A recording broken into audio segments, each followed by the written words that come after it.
Hello বন্ধুরা, কেমন আছো? এই ভিডিওটা দেখো। ভিডিওটা দেখে যদি তোমাদের ভালো না লাগে আমাকে কমেন্ট করে জানাও, আমি তোমাদের ডেটা ফেরত দিয়ে দেবো। আর হ্যাঁ বন্ধুরা, যদি ভিডিওটা ভালো লাগে তাহলে ভালোবেসে একটা লাইক সাবস্ক্রাইব করে দিও বন্ধুরা। তো চলো বন্ধুরা, ভিডিওটা আগে देखो।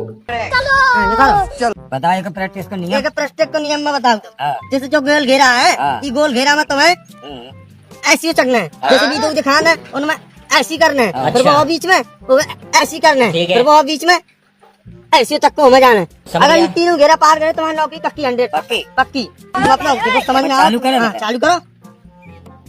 एक बहुत बढ़िया। हाँ हाँ, बहुत बढ़िया। लेकिन ये घेरन में आओ जी, दादी वो चक्का है बड़ी दूर है। अरे बहुत बढ़िया।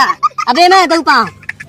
तीन हाँ, अबे मैं दादी बहुत बढ़िया। हाँ मारो मैं। तीन हाँ चार मारा चूत मारा चूत मार की